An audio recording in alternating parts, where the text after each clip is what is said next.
What's a safe retirement spending rate for 2025? All right, this is from Morningstar. I haven't read it. We're going to read it together.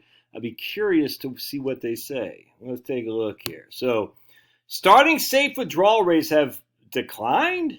What? But staying flexible and enlarging guaranteed income can help boost lifetime payouts. Why have they declined, Christine? Let's take in Tao Guao. I don't know who that is. All right. Owing to higher equity valuations and slightly lower bond yields, the highest starting safe withdrawal rate for retirees seeking fixed portfolio withdrawals and a 90% success rate over a 30-year time period is just 3.7%, which is down from last year of 4%. The highest starting safe withdrawal rate for a 30-year horizon with a 90% probability was 3.3 in 2020. What? That doesn't make any sense. The highest starting safe withdrawal rate for a 30-year horizon with 90% probability of success was 3.3 in 2021 and 3.8 in 2022. That's not the highest. That doesn't make any sense. 3.7. Okay. Let's see here. Yeah, just like the videos I've been doing the last couple of days. Retirees who want to maximize their lifetime spending can and should explore alternative approaches. That'd be income annuities for sure. No one really disputes that. To enhance income, you delay Social Security, buy a laddered portfolio of tips. I don't know how would buying a bunch of tips enhance your income? That doesn't make any sense, but whatever. Okay. Or purchasing annuity. Yeah. So the two guaranteed ways to increase your income is to delay Social Security and purchase an annuity. I don't get the tips thing. I get what they're saying. They're saying, hey, your tips, for a fact you're going to keep up with inflation. All right, but that means you're taking less income right now. It's just stocks. We know for a fact. Do we actually know for a fact we'll keep up with inflation? Stocks pay us less income. This is just a fact. You can't sit there and say tips will pay you more income. They can't enhance your income. You can't. You can't say that about stocks either. Now you could say they keep up better with inflation. Sure, you don't know that. You can't say that for any insurance. Where Social Security delay and annuities, we absolutely do. It's not debatable. All right, so let's keep going here. That's an odd. Let's see. For retirees, search of a simple, low-risk way to generate a decent level of retirement income. Building a ladder of tips looks attractive. All right. At the end of September 2024, building a laddered portfolio of tips over a 30-year time would lead to a 4.4% withdrawal rate. It lead to a 4.4% withdrawal rate and 100% probability of success. But this might be a problem. Your strategy also runs out of money by year 30. Come on, man. You're not even enhancing income relative to SPIAs. You're just not, because your tips go away. They go bye-bye. If you're going to do that, but we keep up with inflation, Josh, then do half and half. I don't care. But if you're just to say, I'm going to take tips out, and I'm going to run out of money in 30 years, I have a 4.4% guaranteed probability, 4.4% guaranteed retirement withdrawal rate. Great. What happens when you're 91 as opposed to 90?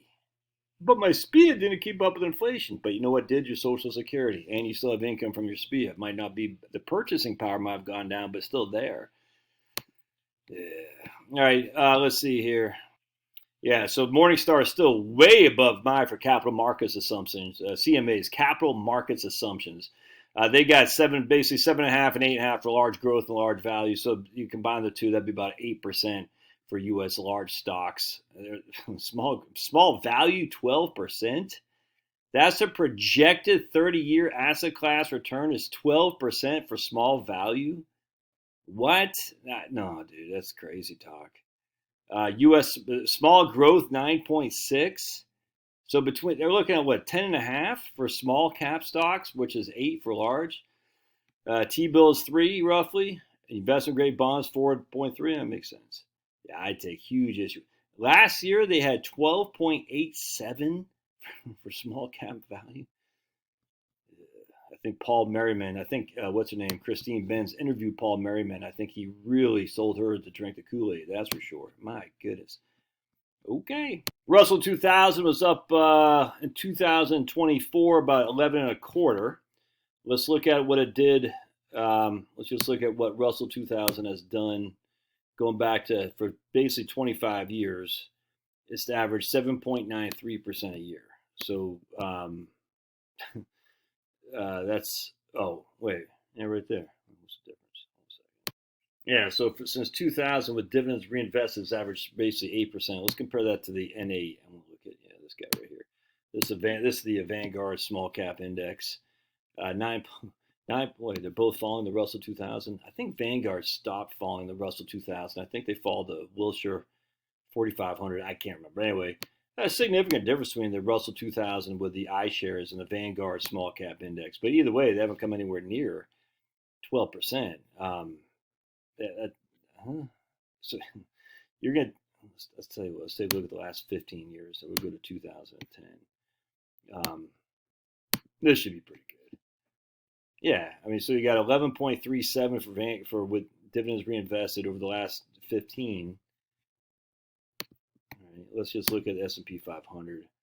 We'll compare it to VFINX. There we go. It's S&P 500.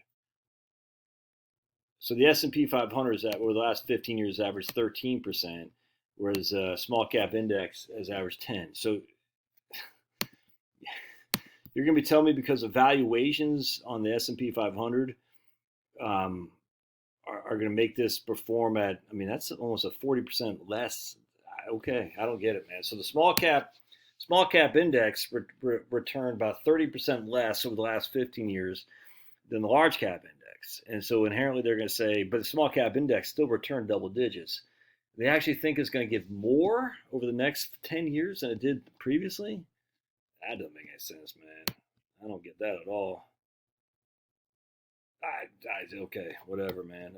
More muted expectations depress starting safe withdrawal rates for 100%. They think they're not going to get as much return, so that reduces safe withdrawal rates. 100%, I agree with that.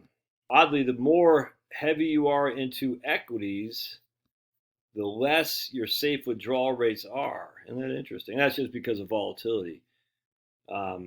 So you can see right here, 100% stocks gives you a 4.3% safe withdrawal rate over 20 years, where 4.9 if you have no stocks. 4.0 with no stocks versus 3. That's an interesting chart. I somewhat concur with that for sure. Let's just take too little though. I mean, you can take 3.1%, 3.7. If a retiree is willing to adjust their spending in line with portfolio performance, that allows for higher starter withdrawals, 100%. Yeah, I agree with that. Anyway, that's odd to me. I don't agree with this in the least. I mean, I think stocks are going to give us basically 6. You know what I'm saying, over the next, and that's gross. That's nominal return, not even net of inflation. They're using nominal returns too, but I think you're probably going to get 3 net of inflation stocks, 1 to 2 net of inflation bonds. You know, maybe at 1 in cash. That's what you're looking at when I run my right capital scenarios. That's what I'm using. Anyway, I don't agree with Morningstar, but hey, it's something to behold. They're going to tell you that you should expect 8 to 11% in large and small cap companies, and only have a 3.7% safe withdrawal rate, dude. Okay, what? Did they say anything about inflation here? What are they using for inflation here? Let's type in inflation percentages right here. 2.3? That doesn't make any sense. You're telling me your real rate of return is going to be basically 5.5 to 6% on large cap stocks, 8% on small cap stocks, and you can only take a freaking 3.7% safe withdrawal rate? What? All right, God bless. Don't forget to paw that like button. If you drink, don't drive. Don't be a sucker, dude. No one wants a drunk driver. Don't be doing that. It's New Year's Eve, dude. Stay sober and stay alive. God bless.